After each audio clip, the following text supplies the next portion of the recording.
This is the Dick and Conversation podcast. I'm Elissa, and this is your first time joining me. Welcome, welcome, welcome. You are in for a treat. If you've been listening to me before, I appreciate you joining me once again.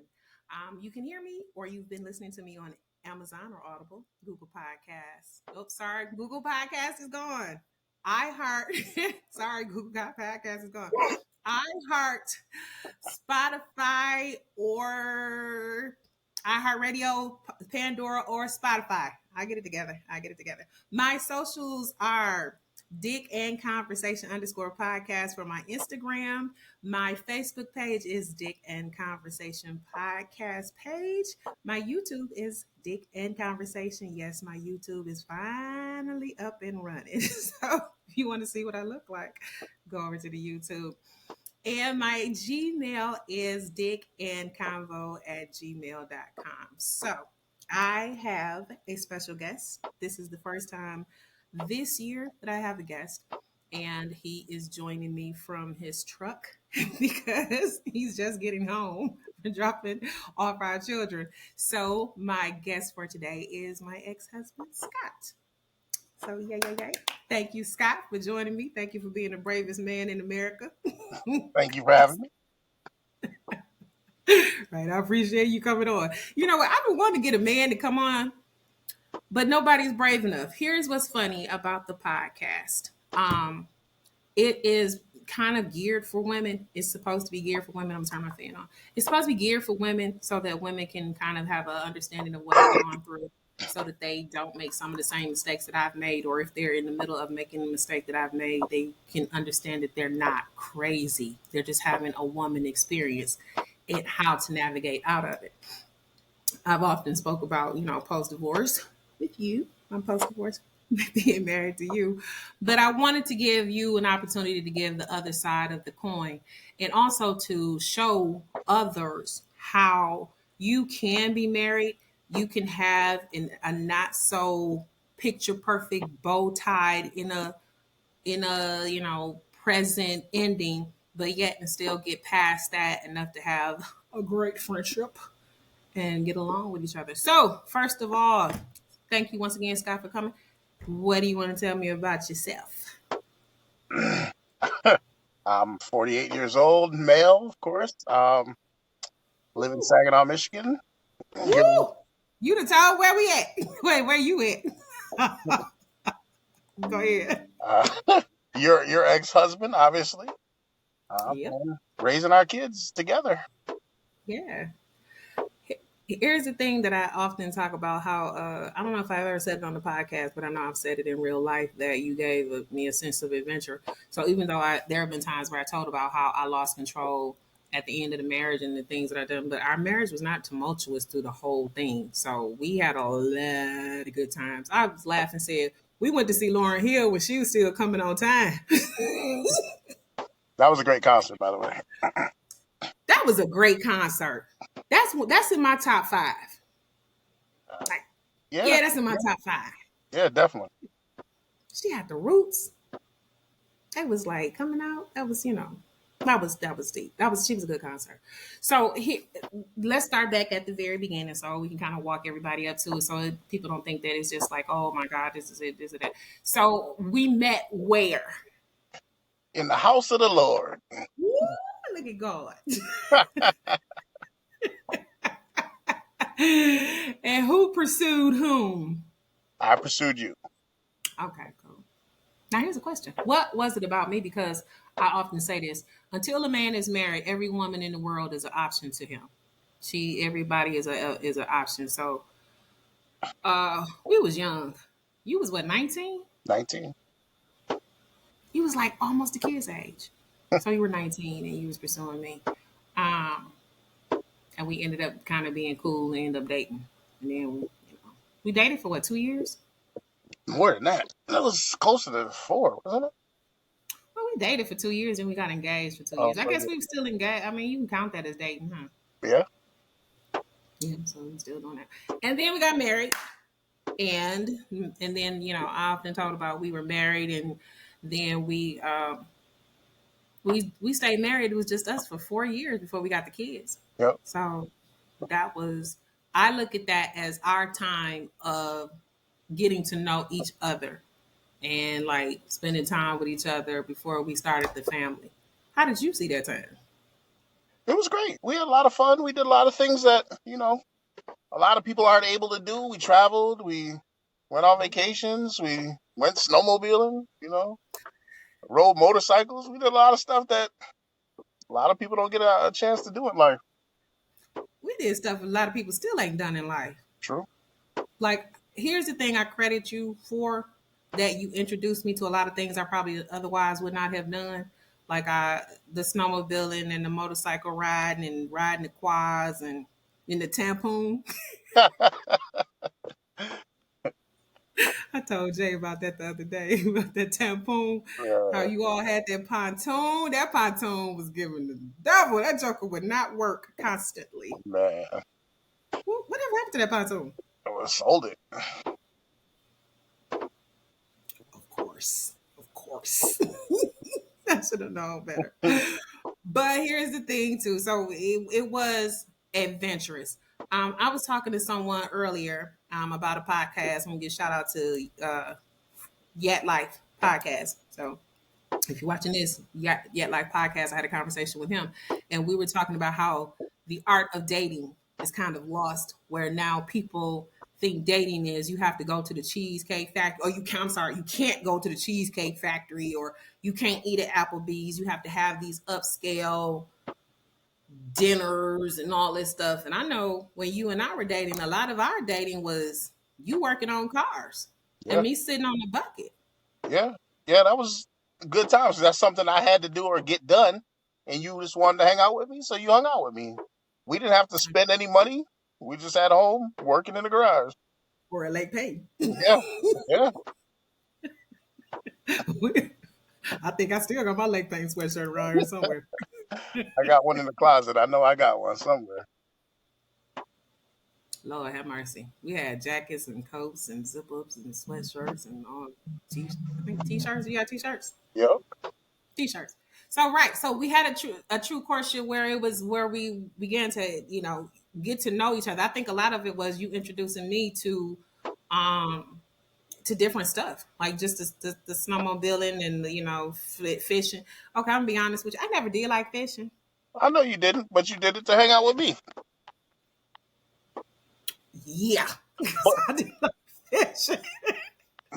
But that's what a lot of people don't get. You know what I mean? Like, they think you got to take somebody shopping to have a good date, or you don't really. You know what I'm saying? You go have coffee. We used to go to Barnes and Nobles and sit in the Barnes and Noble, have a coffee, read a book. That was a date.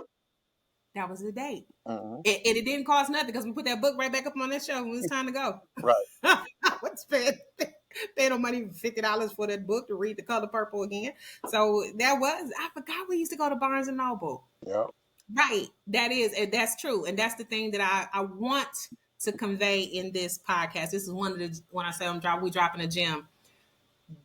Dating or whatever the activity is the side thing. The dating is getting to know the person that you're with to determine if you're going to spend more time with them, if there's somebody you want to spend more time with, or somebody you don't necessarily want to spend more time with. If, this activity that they're into, is this something that you want to do? Is this something that, you want to try again or not? So, I mean, I'm going to say this up front. I appreciate you introducing me to a whole lot of stuff, Barnes and Noble and snowmobiling and all that stuff. And, the tampon, pontoon, and how to load the trailer and all that kind of stuff. Because being from the east side, that's something I probably never would have done. Like, it was just totally unheard of. That's not something I would have normally tried on my own, riding the quad, the motorcycle class, getting my motorcycle certification. Those types of things are things that I never would have done. So, I mean, it was good. And then we moved it to our wedding. Mm-hmm. Your wedding. You was there too, huh? You in the pictures? Now, why you say it's my wedding? Because it was the way you wanted. Cautionary tale coming up, ladies. Cautionary tale. I mean, it was the way you wanted. You know what I mean? That's all. How would you have done it differently? A lot cheaper. and not as many people. You know what I mean? Yeah. Yeah. But that's just me being cheap, I guess. I don't know. But you cheap on some stuff. There's some stuff you not cheap on. Like you always be cheap on putting the kind of gas you put in your gas in your truck, but then you put a premium. I was just telling Jay that the other day about how we used to go snowmobile and I fill up with regular and then pull forward and put premium in the snowmobile. Does that make sense? It does though. Smaller the motor, the better the fuel. That's why you was doing that? Yep. Never knew that. Yeah. But yeah. It was a beautiful wedding though. It was. Yeah, you know. It was a beautiful wedding. I mean, now, but here's the funny part. Now that I'm older and haven't done that big huge wedding, I always advise people don't do that. Because in all honesty, cautionary tale coming up, you spend all that money for everybody else to have a good time. But Now I'm not saying do you think people will listen to that though? heck no. Right. Your niece didn't. Shout out to Samantha. But the thing of it is, it's because I didn't know, and in all honesty, nobody could have told me. Right. Because as you know, when you're a little girl, some girls, not everybody. I'm not saying all girls are this way, or as women, all women are this way.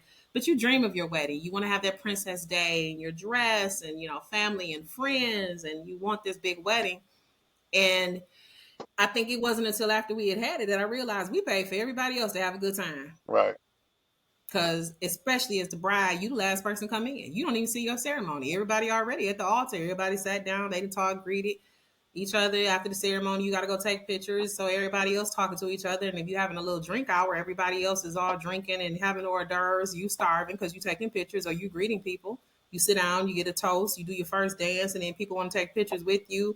You cut the cake. You don't even really finish the cake. You get a cake bite for your cake. Did you eat all your cake? Nope. But you had your dinner. Yeah. I ain't eat my dinner. And and you do all of that stuff. People, want to talk to you and see the ring and this, that, and other. And then you do your first dance, and other people still want to talk. Oh, we leaving. We got to catch a flight. You hugging people, saying goodbye. At the end of the night, you tired. Right. Everybody else ate good, drank good, danced, saw each other, and you paid for it. If I was gonna do it again, I would probably have a small. I kept saying if I get married again, it's gonna be my Tuesday when everybody at work, and then you just always sandwich and going back. Do you think about getting married again? Never. Never say never, Scott. Come on now. I don't think there's a need to get married again. Like, I think everybody should do it once. If it works out, cool. If not, I don't really see the purpose of doing it again. But you was young. Here's the thing. When I look back at it, you were young when we got married. I wasn't. I was looking back at it. I guess I kind of was. I was 28. You was what? 15. You was 25. I felt like that was so old, but I mean, if Jay tried to get married now at that age, I was like, bro, how long? Right. So, But how many guys do you know that say, I really want to get married? ooh, you bringing this up? Let's do it. If we gonna do it, let's do it. Now, here's the thing. I'm saying this. You and I have had this conversation before. Absolutely. Because you've had this with your female coworkers, right? I have. Okay. So I'm going to throw this out there, and then you can jump on it, and then the good thing your face ain't on here because people will be looking for you. I haven't heard a man say he wants to get married. Hey, I've heard them say, I'm getting married. I haven't. Now, doesn't mean that they haven't said that. I'm just saying I haven't heard it. But I haven't heard anybody say, I want to get married. Okay, so I'm the kind of guy who polls people. I love polling people. I do too. And I've polled several men, and I won't say any names to protect the innocent. And the guilty. But there's been there was one guy that said he wanted to get married, and I think that's because his wife is a hoe, and that kind of kept her at home. You know what I mean? But other than that, it was always the woman's coming to the men saying, hey, what you think about getting married? That type thing. It was never a guy saying, oh, yeah, I really want to get married, except for that one gentleman. Did he marry her? He did. Yep. They still married? They still married.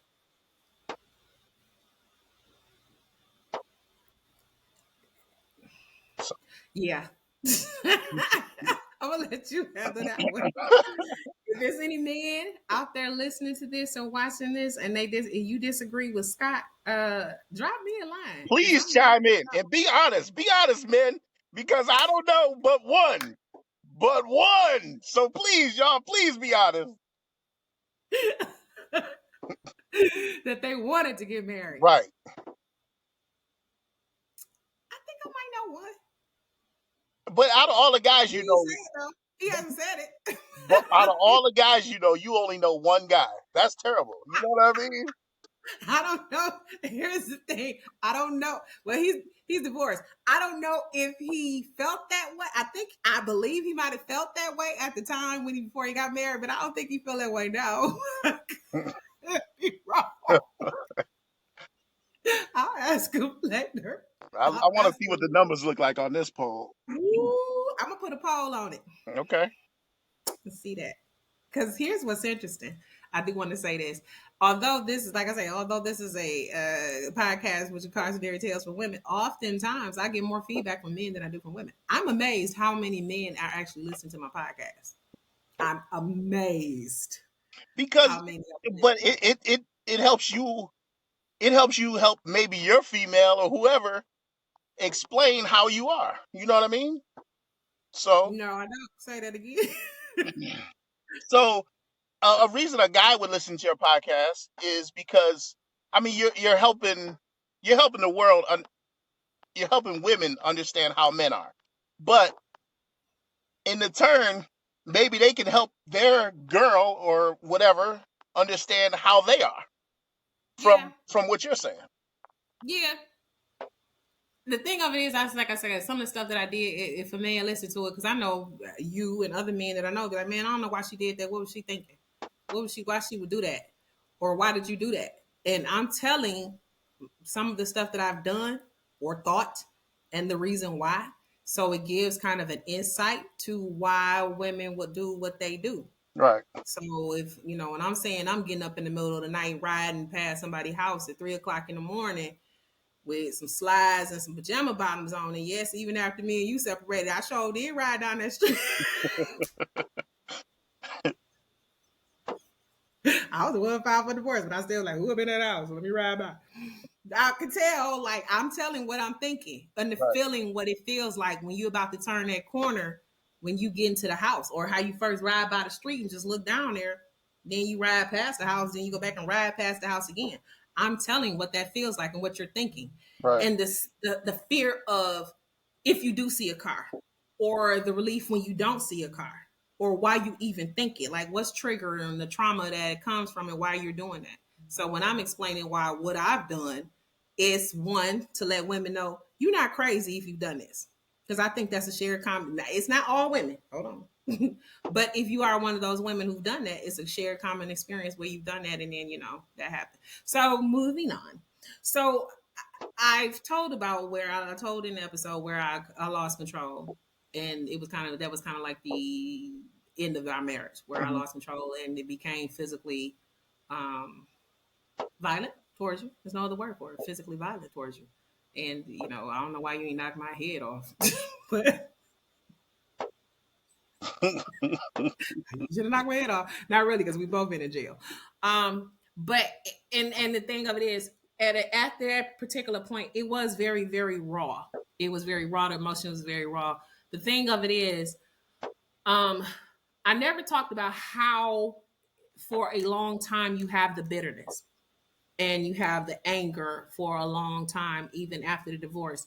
What I can say is, and I don't know if I've told you this, but I know I've told several people this. I can't say you stepping outside the marriage was the total reason why our marriage failed. I also had to take ownership of the role I played in the demise of our marriage. Where when we got the kids, because we were married for 4 years, like I say, we trying to get to know each other and make sure everything's good. But then after we got the kids, you became a secondary person in our marriage, which is not fair. And that's a cautionary tale for anyone who's newly married or later if you plan to be married, and men if you are married and you mess around and do this too. When you have children, it's still a partnership. It should be. It still should be you and I, and now we just have the kids. It's still you and I as a united front and the kids. And that's not what I did. I It became all about me being a mom, and forget the part about me being a wife. I'll get to that in a minute. It was like, I'm a mom, the kids, the kids, the kids, where you were no longer a priority as you should have been in our marriage with children. So, I mean, I can say that because I'm honest. I'm going to be honest and say, okay, this is put the gun on myself. Say, this is what you did to contribute to the marriage. Would you agree? Yes and no. Yes, yeah, because I mean, you gotta think we had 4-month-old babies at home. You just can't say, okay, well, I'm gonna cater to my husband, but I'm not gonna cater to the kids. You know what I'm saying? We both had to change how we interacted and everything just to make sure that the kids were taken care of. So I can't say that that's what I mean. A lot of people think, okay, your husband gotta come first before the kids, but a 4-month-old can't take care of herself. Right. So how you gonna take care of your spouse before you take care of your kid? You gotta take care of the kid. Yeah, but at the same time, it should have been we take care of the kids, And and we that's not what it was. and we did though. We both took care of the kids together. Yeah, because you was doing stuff I wasn't gonna do, like when you was sucking that snot out the.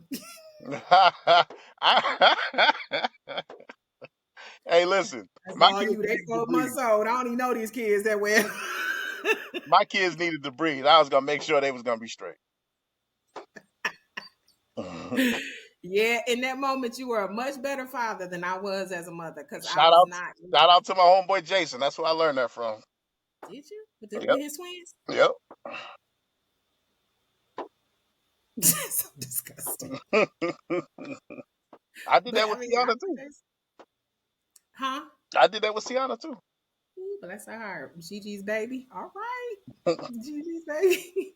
Okay, so, but I mean, going back to, I mean, that's how you see it. I'm glad that you giving their point of view because I always looked at it as this was my contribution to our marriage falling apart. And I remember at one point we was arguing like every day, well, every other day, and I realized like, and you pointed out that the person that you had started seeing at that point, how they were concerned about your day, and I was just like, what? And then I made the realization of at 35, which you had become at that age by the time we separated, that your priorities and your values had changed, that what you needed in as a man at that particular point, I wasn't providing. Like I was not giving the care and concern of checking how your day was, how things going, what's going into work, blah blah blah blah. That wasn't me. It was like at the end of the day, like, hey, it wasn't that bad, but Right. there was not a level of concern that at that particular point in that point in your life that you needed or wanted, and I was not giving it. And this is a cautionary tale of when you are in a relationship, partnership, marriage, engagement, whatever you in. If there's a particular thing that you feel that you need or want this from your partner that you would like for your partner to give, if they're not giving it, you have now created a room for someone else to give it. You know what I mean? But that's where you have to make sure that you know your partner's love language. You know what I mean? Like you enjoy gifts or flowers or taking time with you. So those are the things that I would make sure that I would have to do to make sure that Okay. you were happy. And same thing for me. Like I like my personal space. So when I go out in the garage and you follow me, that's not what I want you to do. Like I want to be able to go in the garage and mind my business and clean my garage without you following me in the garage. I need a little personal space. But you know, But I wasn't done talking. I remember that one time me and you was into it, boy. You got in the truck like you finna go. I was like, no, he ain't finna go. I got in the truck too, like, oh, so anyway, I wasn't done talking. I wasn't finished saying what I had to say. And man. you went back in the house. And I went right back in the house. So anyway, what I was saying was that's funny because now I try to, and every chance I get, tell young girls and even older people, if they listen, how to argue. or it's not necessarily argue, how to disagree. Right. How to say, when you did this, it made me feel this, or it made me think this. Is that what you intended? Is that what you were trying to tell me? Or is that what you meant for me to feel? Or is that what you wanted me to think? And give them the opportunity to explain, like, okay, so when you walked out the room while I was talking, that made me feel like you didn't even want to hear what I had to say. Right. It's not that I didn't want to hear what you had to say, but I heard it 13 times before. I don't need to hear it a 14th time. You know what I'm saying? I went to high school. I graduated. I understand what you said. You got a degree and all that after high school. So I'm mature now. I got okay. but that's the thing. A lot of couples don't know how to communicate. And even older couples don't know how to communicate. Like if you just two people too worried about getting their point across. They don't give a fuck about what you saying. They just want to make sure you understand what they say. They don't care what you got to say. As long as they get their point across. I mean, and that's just America. It's That's true. you know, It's it is. true. But if we just stop to understand, okay, listen, I hear what you're saying. I understand what you're saying.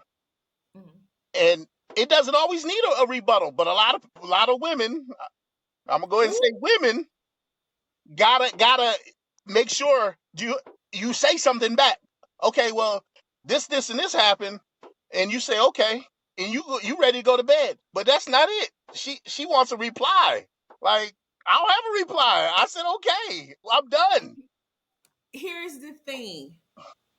It is an okay is not an acknowledgement in an empathetic level. Let me put it this way.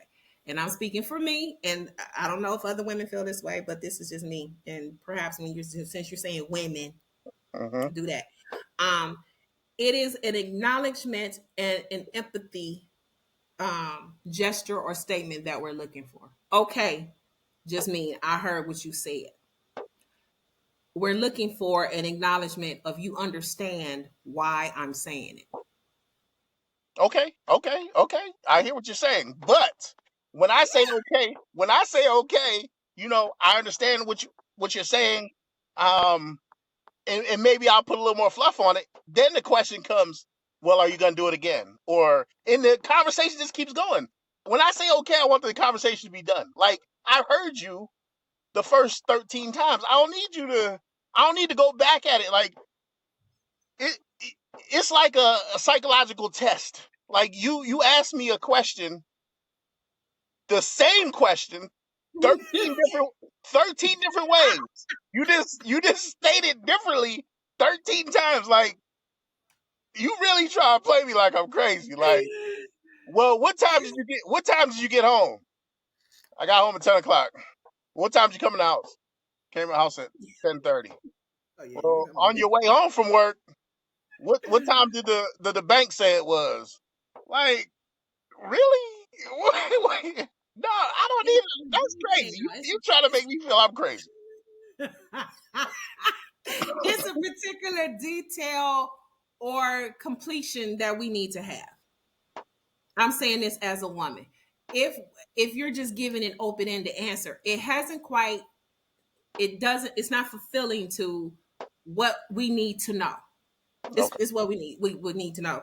Here's what's interesting. I've told people that about how when you and I was separating, divorcing, not at the point where we was actually divorced, but at the point where we was separating and divorcing, and we having all these conversations. I want to know this, well, where you this and where that, and when did you do this, and what, and people was telling me like, why would you guys call the questions? I needed to know every single gory detail, whether it was something I should know or not should hear, but it was something that I needed to know in full completion so that I can move past it. Like, okay, now I have the answer that I need to have. And I get it at this point now that I'm older. You may not get the answer that you need to have because that's up to you. The person Right. doesn't have to give you the answer to make you feel good. They're giving you the answer that they have, and you can either accept it or and move on, or keep bugging a person to get the answer that you may never get. Right. Which I'm there now. I mean, I'm 50. I mean, we got divorced when I was what, 37? Right. I'm there now. I wasn't then. You got to answer that question again. Like maybe you didn't understand what I was saying. Right, But I'm right. there now. Now I get it. But it's true. You have to find a way to argue, or not gonna say argue, a way to disagree with your spouse, partner, however, saying, and this is what I always say: give the direct action, because I learned this in corporate America. State the action and tell how it made you feel, and then close it out with a question. So when you walked out the room, it made me feel like you didn't want to hear what I had to say. Is that what you were thinking? Like you didn't want to hear what I had to say, and give them the opportunity to either clarify it or say, "Yeah, I didn't give a fuck what you want to say." You talk crazy. No, I don't want to hear what you got to say. So that's the thing. I've matured now. I'm a little older. I'm a little bit better. So. Okay, so moving on. Now, here's the thing. Here's the one jewel that I want people. The one takeaway that I want everyone to understand, because we are now at a point where you and I get along, as you could tell from this podcast, that you and I get along. And if they say our inbox in Instagram and Facebook, all the crazy videos we send each other, like, then they really know, like, okay, they really get along. But the thing of it is, and when we were going through it initially, when we are doing the divorce and going through conciliation, Yeah, that's the facilitation, right word. That's the right word. conciliation, where we're trying to do custody and all this stuff. The one thing we had said early on, but later on, in my anger and in my bitterness, we were going to court, and it was like trying to set a visitation for our children. Here's the one takeaway I want everybody to get from this episode, and hopefully you can kind of piggyback on it. We going to court. Let me say it this way: try to come up with your division in times, your custody with your children between the two of you, because why are you letting people who will never see your children, don't know your children, don't know you, don't know them, will never see them, make the decision on how you're going to raise your children and what you're going to do?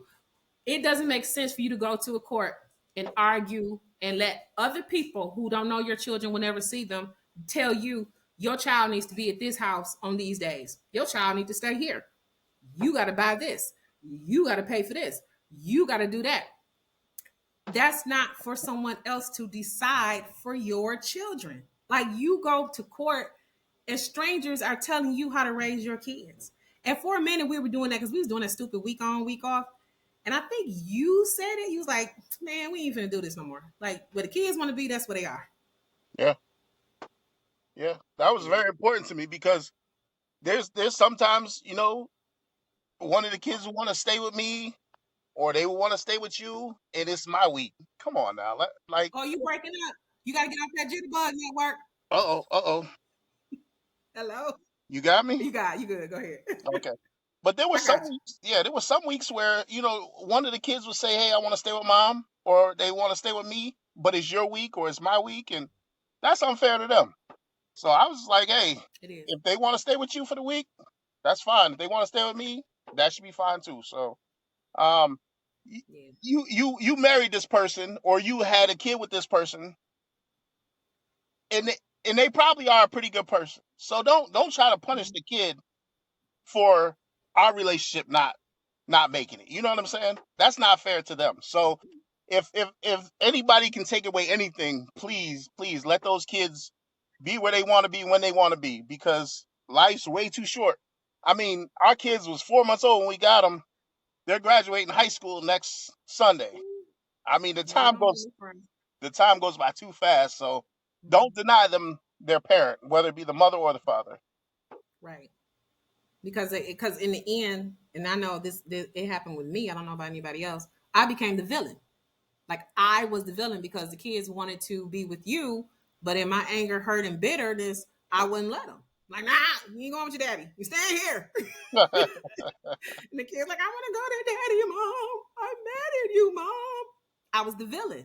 And in all honesty, looking back at it, it was earned. I was the villain. Like, the children wanted to go be with their dad. They weren't in any danger. They weren't in any bad space. Nothing bad was going to happen. It's not like you say, they were a good person. You had a kid with them. You married them.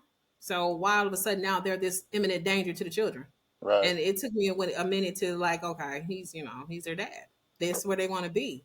And I got tired of the kids telling me they don't like me. I'm not. Now, like, bro.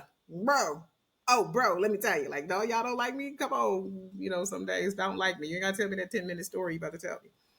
Okay, so here's the thing. If you had to point to one thing that tells how we overcame this and became friends post divorce, post war, post bitterness, anger, hurt, yelling, fussing, tussling, what would you point to it and say? We both just understood that we didn't make it. We were done, and we still had to raise children, and we wanted to do it together. So, I mean, it wasn't always smooth. We still had some little bitter, spats here and there, but I say for the most part, we did a great job of overcoming that just because we knew we Oh, had children. jitterbug, Goodness gracious. jitterbug. Can you hear me? Can you hear me? Cricket Network. Can you hear me? I'm sorry. Hello? Yeah, you got me. Hello. I got you. Go ahead. And Yeah, I got you. yeah, the biggest thing is that we just understood that we didn't make it and we were done, and we needed to make sure that the kids got raised the best that we could, and that's what we wound up doing. Right. Right. And understanding that we each other weren't bad people. We Right. just grew up, Yeah. grew apart. It was different. Yeah. It's like I was telling yeah earlier, yeah, life. Once again, shout out to this podcast. That is, how can you get mad at I think we did I say that? Yeah, he was 21 when we started, and then you was 35 when we fell apart. How can you get mad at a person for growing up and maturing? You cannot. I cannot. I've dated men after you. I mean, apparently, obviously, because here's the podcast. Um, who didn't quite understand why I was so understanding about our marriage falling apart, and I had to point out he was young and I was young, and we didn't know what we didn't know. So how can you ever get mad at a person for growing and maturing? Yes, I get people like, oh, you're supposed to stay in the marriage and you fight for it and things like that. Oh, to death do you part. And yes, that is true. But sometimes it is probably best to part before death. Yeah. And so somebody will end up in jail. But it was a journey.